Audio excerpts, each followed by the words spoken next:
Well, welcome back to the Courageous Girls podcast. I'm your host, Tara Matson. And today I'm so excited. We have Sissy Goff with us. If you don't know who Sissy is, she is a licensed professional counselor. She oversees the children and adolescents director over at the Daystar practice in Nashville. And she's got a beautiful amount of books, particularly serving girls. And she has a podcast also with David Thomas for boys and girls. And I think they just hit over 5 million downloads recently. So if you don't know about that podcast, you're going to want to check that out. So good to have you today, Sissy. Thank you so much for having me. I'm so delighted to be with you. I am too. And I'm just really grateful for all the work that you have put out into the world to help moms and dads raise daughters and children. But particularly today, we're going to talk about girls. So before we do that, I would just love to hear, in your own personal walk with God, what is God teaching you these days as his own daughter? Well, I got to do a really wonderful thing. You know, being in Nashville, I have access to a lot of amazing events. And I saw Cece Winans last night at the Ryman. Oh, my. Which, you know, there's no epic. words really for her. It's epic. And she preached as much as she sang, both of which were amazing. And at one point, she was talking about the anxiety that is so pervasive for all of us and all the things. And we had kind of a big surprise announcement in terms of raising boys and girls, some things that are shifting that we didn't know about. And yesterday she said, I'm here just to encourage you just to chill out a little. Stop calling all your friends and stressing them out. And I mean, just pointed us back to trust and to, you know, those reminders that she sings about all the time of all my life, he has been faithful. And it just was so good last night to hear that sung over and over and over again. And you've never failed me yet. All of those truths that are woven into her worship. It was really beautiful. So good. Great place to start today. Just chill out. Yeah, right. Thank you. I would do anything Cece told me, and that was a great reminder. So good. All right, Sissy. So let's talk about girls. You and I are both in the mental health world. We've been helping children and teens and their parents for years. And over the last 20 years that I've been in practice, I think you've been in practice longer than me, there's been shifts, you know, over the years of different things that are at the forefront. What do you see as some of the main kind of needs that girls are facing today? Well, I think probably for the last 5 years, I have been most concerned about anxiety in girls.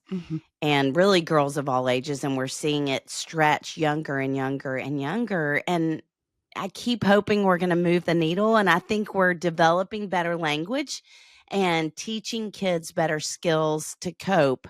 I see a lot of kids who you probably do too, who don't want to use the skills. They will try to breathe for 3 seconds and say it doesn't work or whatever we're trying to teach them, which we can talk more about that too, how to get them on board. But I think that would overarchingly continue to be the thing that concerns me most, because I think then that spills over into a lack of resilience too. It impacts in both spaces. Yeah, I actually agree. There's like an undercurrent to all the other weeds that we see popping up for different girls. Underneath it all, there's this deep sense of anxiety. What do you see, or what do you think are some of the main contributing factors to that? I know there's a lot of theories out there. I have my own biases, but I'm really curious what you're thinking and seeing. Yeah, well, I'd love to hear yours too. I mean, I think we can all talk about technology. That feels like the low-hanging fruit for all ages of kids that are using technology. I think that has certainly increased it from the overstimulation that takes place on screens to certainly social media. I mean, there are just so many aspects of that I think are making it so much worse for girls.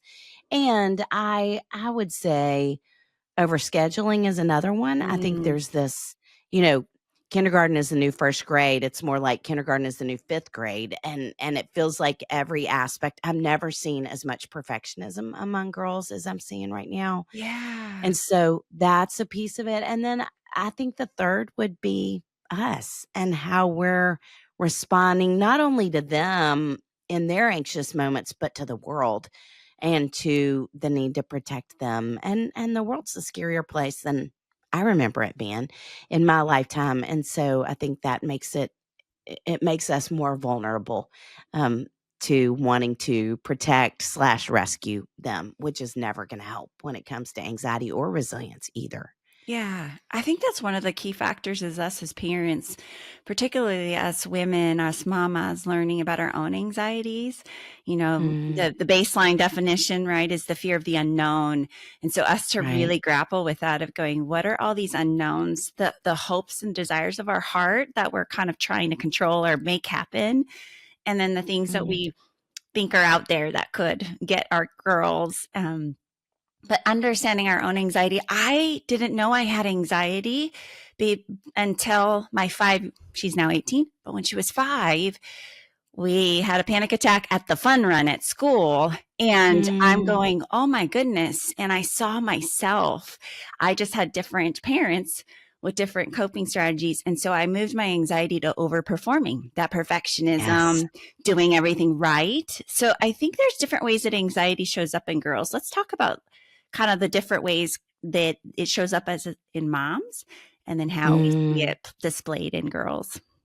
Yes, I think that's such a great point, and I would say the front runner today is probably overperforming, Mhm. just like you said, and I think girls of all ages and, um, younger girls, I feel like it shows up academically. Girls are twice as likely to deal with anxiety as boys, as I'm sure you know, but boys are taken in to get help more, Mhm. and I think that's because girls are buckling Yeah. down and trying to fly below the radar and get it all right academically, relationally, athletically, artistically. I mean, in every aspect of Mm. life.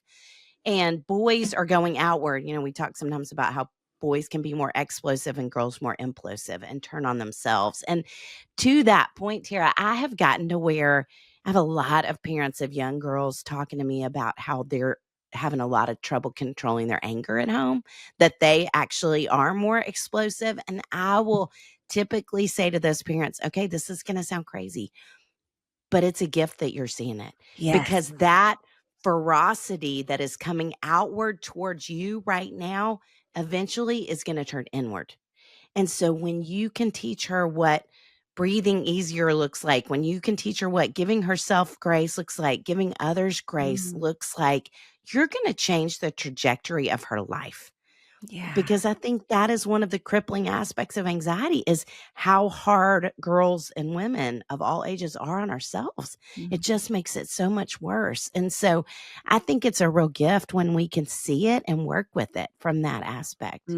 What a good point. And yeah, to be grateful for the more explosive, obvious signs, even though they can feel scary sometimes for Yes. us parents. It's interesting. Our Courageous Girls' tagline is rooted in grace. And that's so intentional Mm, in helping moms walk with their daughters at every stage of their growing years. It's helping moms as well. But that idea that God meets us right where we're at, that He's with us every step of the way. He uses all of our story, even our anxieties. I yes. think I started Courageous Girls out of my own anxiety, Sissy. I go, look how Mm, God used that in my own, like, I want to do this well with my girls. And then ended up, kind of creating a curriculum out of that angst. And so I always think I that love anxiety that can so be a much. friend, like for us to learn to embrace it and to care for it. So speak to that a little bit. Yes. What are some tools or some ways that we can teach our girls and mamas not Mm. fear anxiety? I am always like, we're anxious to be anxious in our culture right now. That is so true. Yes, I love that statement. I love the idea of the knowledge that God gave us anxiety like fear to keep us safe. Yeah. There are all these beautiful things that happen in our body that keep us safe when we start to feel afraid or anxious. And our wires have gotten a little crossed. And we know that the more often the amygdala is activated, it actually enlarges and develops kind of a hair trigger response, so it starts to interpret threat where there is no threat. Mm, But when we can funnel it in a healthy way, when we can learn healthy coping strategies, what we can remember is, honestly, the places my anxiety shows up are indicators of what I love, of what Mhm. matters to me, of what I'm excited about. Even anxiety and excitement feel really similar. And to feel anxious before I give a speech somewhere, to feel anxious about my nephew and something going on with him. I mean, that means I adore him and that Mm. he matters a lot to me. And it means that I want to help people before I give a speech, or I'm wanting to do well with that. And so I think when we can do some cognitive behavioral therapy work of trying to flip the thoughts into a more positive, it can help us give ourselves more grace, to your beautiful word. And I think the way that we talk to ourselves undoubtedly is going to spill over onto the people that we love and that are closest to us. Mm. And so when we're giving ourselves more grace, we're going to end up giving that grace to others too. And so I love the idea of reframing the thought. I mean, I've been talking to parents a lot about how, and I feel like you're probably having this experience too, Tara, but I'm having more parents talk about getting angry with their kids and losing it than Yeah. I ever have. And saying to parents, I think the reason that you're losing it sometimes, again, is because you care and because she's already gotten 4 tardies. The 5th tardy means she's going to have Saturday school, which means she can't go to the birthday party she wants to go to. And you end up screaming on the way out of the door because you want good things for her rather than just you're this angry, controlling mother. Mm, And good. so when we can back up and say, this is because I want good things. And how can I remind myself of that and let that truth and grace wash over me so that that's how I can respond to her? I think when we are angry at ourselves, we just stay in the cycle. And I think that can really break the cycle in a beautiful way. That's so good. And I love the idea of, again, when mom or dad makes a mistake and we feel convicted, we have an opportunity to make it right with our kiddos and them see our human experience with God. And rather than trying to, if we were just perfect parents, that Yes, just brings the anxiety to a whole other level for kiddos. So when they see us messing exactly. up and then being Yes. able to go, I was just really disappointed in myself and how I responded to you, honey. I didn't mean to yell at you. I just really care about you making it to school on time, So it's not always what we do, but Exactly. what we do after what we did, that can be such a profound piece of the long journey. So I love that reframe of Yes. we can't be perfect. So let's just take it off the table. um, but I do think, to your point, I think the disconnected digital age has affected us parents so much. We're so Mm, busy ourselves. And yes. so how as parents, we can even just take some time to slow down, to take our own deep breaths before we're entering into engaging our kiddos. So Mm. the slowing down piece, let's give a couple quick tools before we shift gears that you use? Like, what are your main tools that you give to parents and to girls when it comes to anxiety outside of the Well, reframe and the CBT work? Mhm. yes, yes. I think one is I want every family to have a code word. I love code words. Love And it. so when we can tell, and maybe I need to back up and give a different one first, because I think first they've got to tell that anxiety's registering in their bodies. We've got to be able to tell the same Mm. thing. And I mean, kids are amazing. When we ask them, where do you feel it first in your body? They know. And they'll say, my tummy feels a little bit funky, or my face gets red, or whatever it is. I had one girl say, I feel it in my bow first. Who knows what that means, but I loved it. But, I think for us as adults, to your great point, we're moving so fast. Mm.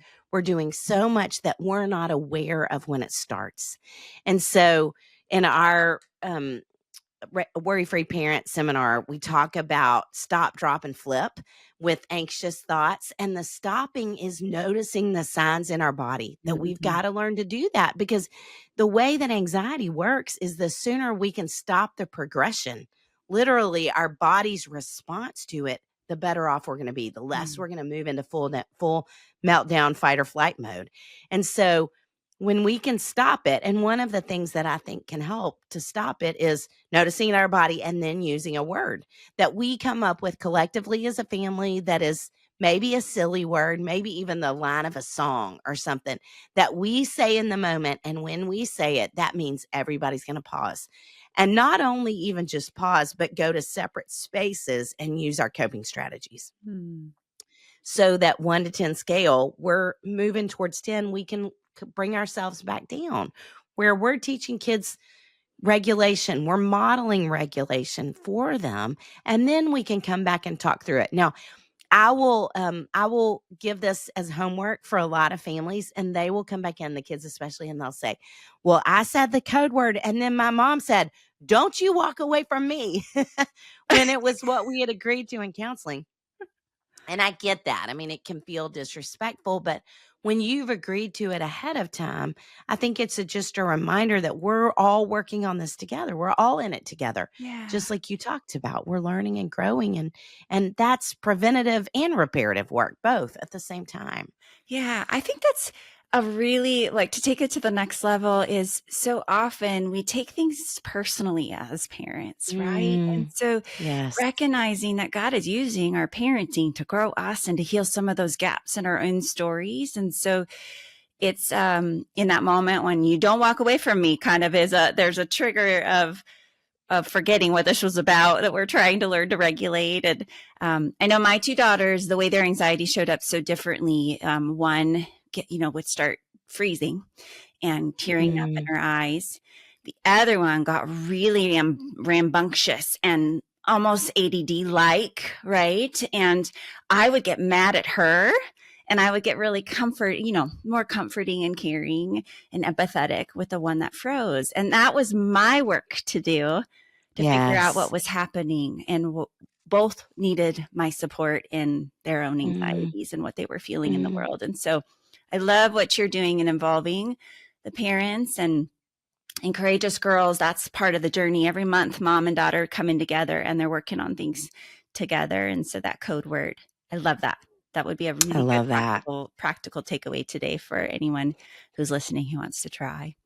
And I love that you've got moms and girls working together. That's so awesome. Yeah, that's the hope from second grade to high school. Such an important relationship. Yes. Yeah. So let's talk about that. Like, that being such a key factor is so many children aren't feeling seen and heard because of the busyness. Speak to that a little bit about what you're seeing with girls and specifically their need when they're feeling anxious or overwhelmed. How can we as parents really join in with them after we've all regulated, we've calmed our bodies? Yes. I remember specifically a 16-year-old who was having panic attacks saying to me, you know what I just realized is that when I have panic attacks is when my mom is the very most nurturing to me. Wow. And she said, I don't know that that's why I'm having panic attacks, but maybe it's why I don't try and stop them. That is so profound. And so, and I don't think that's always the case, but one of the things that I read in researching anxiety was that anxiety in kids is actually it said often, the study I read, linked to a lack of parental warmth. And I don't think that's to say if you have an anxious child, you're not warm as a parent at all. But I think when we're anxious and we're spinning out, we cannot access that warmth. We cannot access that sense of connection. And so we've got to slow down.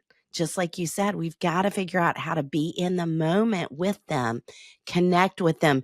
Even in the beginning, if it feels kind of robotic and it's like marriage counseling 101 and we're saying, what I hear you saying is, it looks like you feel really blank. Tell me, is that what's going on? What we're just doing some reflecting back to them, and that we're consciously talking slow, making our voice sound empathetic, that we're really attuning with them in a way that can help them regulate themselves. And obviously, then we want to help them move toward learning that regulating on their own, because I see plenty of parents who get stuck in being attunement for their kids and being the coping strategies for their kids. But I do think we've got to start there. And I also think we want to be really careful of what we're paying the most attention to, because if we're paying more attention to when our kids are having emotional crisis or struggling emotionally than we are when they're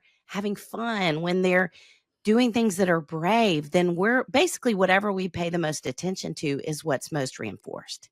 And Mm. so we want her to feel like we're hearing her and connecting with her on the things that she loves when she feels like she's being herself, not just when she's struggling. That is so key.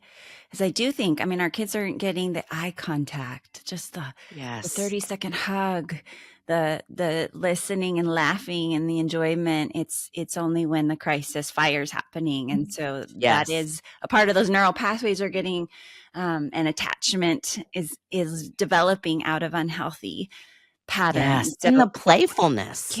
I mean, I yeah. think even as you're saying that about 30-second hug, I mean, whenever I hear that, I think if my mom had tried to hug me for 30 seconds above the age of 9, I would have run for the hills. But there's a way to do that in such a So playful true. way. And that's so much of what they need too. I mean, um that is so foundational to our relationship with them. It is. And honestly, my girls ask for it now. I mean, but it's a part of our I culture. And love that. they actually, it's me that wants to wiggle out of it. I'm kind of like, I don't have 30 seconds for a hug, but I have to Yes. slow down and go, this is so vital. Changing all kinds Mm, of dynamics in their brain and helping them feel yes. secure.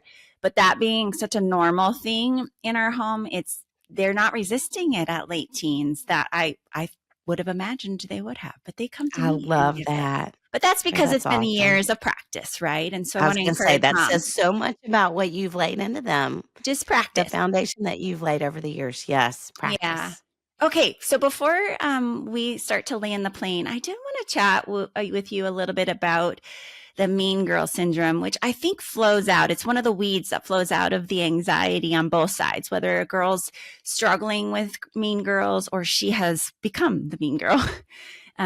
What Mm, do you see is really kind of at the core, maybe particularly with the girl? How can she deal with girls that are being mean to her when she's feeling bullied or left out?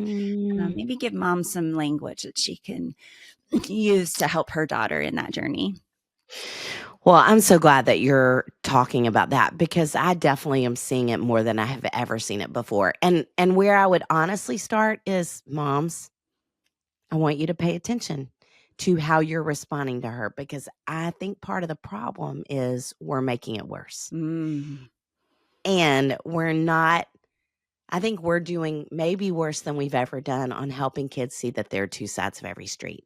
And even, like, overcorrecting and trying to be really attuned and trying to be really empathetic, which we always wanna start there, and we wanna help them see not only did they have any part of it, but how much could be their perspective because girls do a lot of forecasting, a lot of mind reading, yeah. and most of the time when they're mind reading, it's skewed against them. And I cannot count the amount of times we have individual counseling and we have group counseling at Daystar. And I can't count the amount of times I've had a mom call me and say, my daughter's really struggling in group. She feels like no one likes her. And I watch that girl in group, and the girls do like her. And they respond to her just as much as they respond to everyone else, including me. But in her head, she has this story when one doesn't respond as much as she hopes that she thinks she doesn't like me anymore. And so then she comes home and says, I feel left out. And the narrative grows and grows and grows to the point that I have had probably 5 moms that I can think of quickly pull their daughters out of group because they believe Mm. only her side instead of saying, do you think there might be more to the story? Do you think there might be more going on with that friend? So we always want to start with a lot of attunement. Then we want to help them see a bigger picture, I think is really important. And also ask questions like, do you think you, after hearing her side and giving a lot of like a lot of empathy to her side, do you think you could have done anything? Do you think you could have had any part of it? And then if it feels like it really is bullying, if it feels like it really is conflict that she did not have any part, which I think is the smallest percentage, honestly. But I think still, even if she had a part of it, there is one of my favorite kind of templates I learned from a girl who had been to an intensive program, and it's called VOMP. I don't know if you've ever heard of No, I VOMP, haven't. but Mm-mm. it's just this way I think we can remember it, where it is helping girls work through conflict in a way where they voice their own frustration. It really hurt my feelings when you blank. They take ownership of their own part. So I know that I left you out on the playground. I know that I didn't include you in my birthday party. M is to walk a mile in that person's shoes. I bet that really hurt your feelings, or I bet that really made you sad. P is how we make a plan together moving forward. Mhm. So it's both sides. I'm getting to say how I feel, but I'm also hearing you. And then the one other template I talk about a lot with girls is helping girls learn to be strong and kind at the same time, Yeah. because I think most of us major on one side or the other. So I want to play with you. I want to be your friend, but not when you treat me like that, which is really simple. But man, I cannot fathom how different my relationships would be as an adult if I had learned that I could actually be strong and kind at the same time, because Mm. I equated strength with meanness and I didn't want to be mean. And so, how can we help them see both sides? That is incredibly said, because honestly, we want agency for our girls. We want them to learn how to move in and through relationship rather than Yes. just like, ouch, that hurts, we're out. Hmm. And yeah, there are, I think every girl at different seasons has a tendency to be a mean girl.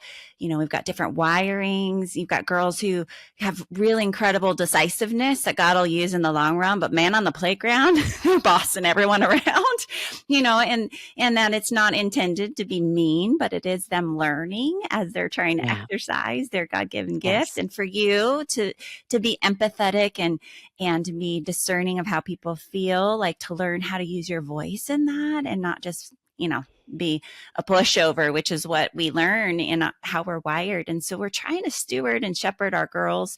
I think our stories come into play here as moms. You know, if Hmm. you had a hard middle school years, we are trying to rescue our girls. So going back to your point of like us Amen. looking at ourselves. And so I love that. Vomp. Vomp. And the ownership piece is so good. And then actually getting to go to a girl or have an adult help to work together. Mm. We're doing this in Courageous Girls. It's part of the dream I have, is that we're practicing, but it's not easy. And No. it's just the agency. We want our girls to learn, what did you say, to be strong and kind together. At the same time. Yeah. That's beautiful. Okay, so you just wrote the latest and greatest children's book. So tell us about your new book. Well, we all, I think, at this point have read the research on the difference dogs can make in any child, any grown up's life. I mean, the chemicals that they release in our brain, the oxytocins that are considered the nurturing hormone that are actually released in our brains and their brains when we're petting a dog. There's just so much good that can do, Mm-hmm. and there's so much learning. And as you know, we have 5 dogs that are on staff in our counseling practice at Daystar, and it is fascinating the learning that takes place in my office with dogs, the way that they just find an inroad to a child's heart. And I've had 3 dogs actually over the 31 years that I've been practicing, and the times that I will sit on the floor with a girl and have my dog sit in between us, go back and forth to us, see, like, I had a dog named Lucy, who this book is about, that would wave at girls on command. And I Oh, mean, it just would set them at ease. It would soften them in such a beautiful way. And so I wrote a book called Lucy Finds Her Courage, because of this very thing that we're talking so much about, that anxiety is showing up earlier and earlier and earlier. And we know with anxiety, like in so many things, early intervention can make such a difference. mm. And so Lucy, it's all these things that she did in real life where she felt really afraid in the beginning, and she learned to work through her worries, which involved big dogs. It involved, all kinds of things, including hiccups, which is such a strange fear. I've never known a dog to be afraid of hiccups, but the first time it ever happened, I was counseling this woman who I did not know. It was my first appointment with her, and I got the hiccups. And Lucy looked at me and jumped in the woman's lap, had no idea if she liked dogs or not.